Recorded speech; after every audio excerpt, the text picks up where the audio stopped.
We're doing some political funerals today. Tony Villar also went down, finishing third in the governor's race. So Tony Villar and Josh Newman are gone. Hey, let's hear from what's going on in the political cemetery there. No, they're digging away. They're digging Josh Newman and Tony Villar. We'll do the official ceremony in the 5 o'clock hour here on the John and Ken Show. But back to the governor's race, where Gavin Newsom took the most votes statewide with about 33% of the ballots cast, but in second place and getting over 1 million votes, John Cox, who you saw in our voter guide, and also John Cox, very involved, too, in the gas and the car tax repeal effort. So let's bring him on the air. John, congratulations. Thank you, guys. And you guys should look in the mirror because you guys did a great job of helping as well. We made a statement with Josh Newman, and we made a statement making the top two. All the pundits said we weren't going to do it. It was going to be, as you say, Tony Villar. Talk about blowing money, by the way. $8 million was pocket change next to the $25 million those liberal special interest billionaires spent trying to get Tony Villar into the top two, which did not happen. $25 million? It was all those charter school people and stuff, wasn't it? Yes. And a lot of misleading ads. Michael Bloomberg should be ashamed of himself. And usually it's not a good idea to criticize somebody worth $100 billion. But, this is a guy who said at a commencement that there's too much dishonesty in politics, yet he funded this super PAC that just ran some of the most ridiculous, misleading, and just outwardly false ads about me mostly. And it failed. It failed miserably. Oh, he butts into everybody's business all over the country. All right, so now you've got a one-on-one field with Gavin Newsom, John Cox. Give us a preview.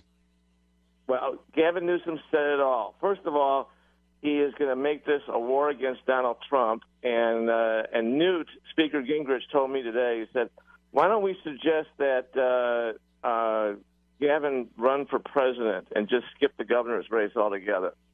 Well, that's probably what he wants to do. If Eric Garcetti wants to run, why not Gavin Newsom? No, I think Newsom will run for president after he gets one term in. Well, he won't get one term in, boys. He won't. Don't worry about that. I'm going to make sure he gets a good job in the private sector after November, okay? We talked about this the other day. You got a lot on your side because the majority is on your side for most of the major big issues that are hot right now. The gas and the car tax leading the way. Absolutely. Add to it the education blunders. Our education system's 45th in the nation. Our roads are a mess. We spend 4 times what Texas does to build a road. I mean, the mismanagement is mammoth, and that's what people are going to hold him responsible for. He's going to make it about Donald Trump, and I said it yesterday in my campaign address. Donald Trump didn't create the housing crisis. Donald Trump didn't pass the gas tax. Donald Trump didn't enact the sanctuary state law that Gavin Newsom loves. Donald Trump didn't tear down reservoirs and make it so that we have to decide whether we're going to take a shower or launder our clothes. I mean, this is life in Gavin Newsom's California, and people are going to rebel against it. Yeah. They don't want something different. They don't want this status quo. Yeah. No, I see that you've been using the Venezuela comparison here.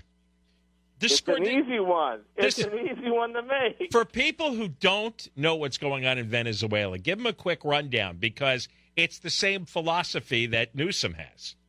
It's also the same sadness. I mean, you're talking about a country, Venezuela, that has the most reserves, most oil reserves. I think they're bigger than Iran or Saudi Arabia. I mean, tremendous oil reserves, should be the richest country or one of the richest countries in the world, yet the people are starving. They're leaving the country. They can't find food on the shelves. Inflation's running 50% a year, and then they hold mock elections. They're really frauds. That would be California. I mean, Gavin Newsom, he said it today, he is going to stake out the most liberal agenda of any blue state governor. That says a lot, boys, and I don't think that's what California needs. Well, you have to make the point that Jerry Brown, and he's like so popular in the state, but he is so far more in the center than Gavin Newsom, and that just has to be driven home. Oh, absolutely. Gavin Newsom makes Jerry Brown look like Ronald Reagan. It really, Jerry Brown was nothing next to what he said it today. Cradle to college is what Gavin Newsom wants government to take care of for everybody. By the way, probably illegal aliens too, but cradle to college. I mean, does that sound like Karl Marx? Does that sound like right? So socialism? Nobody is supposed to be responsible for their own children. No. The nanny state in Sacramento is now financially responsible and educationally responsible for every child up until they're 22 years old. And what is it?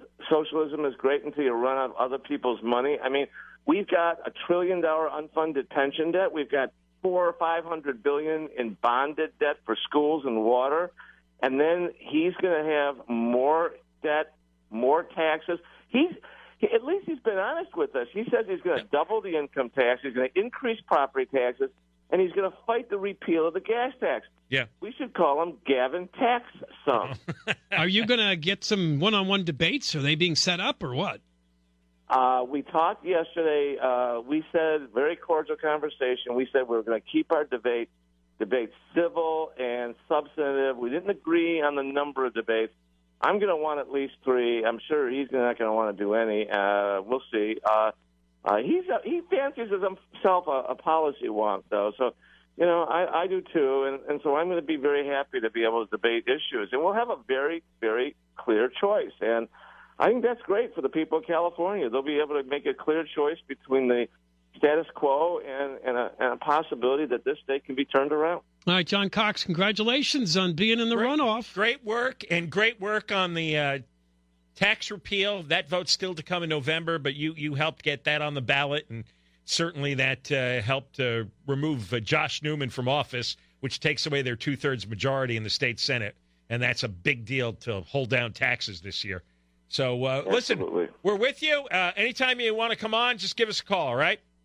We will. Hey, thanks, guys. Really appreciate it. All right, California's last hope, John Cox.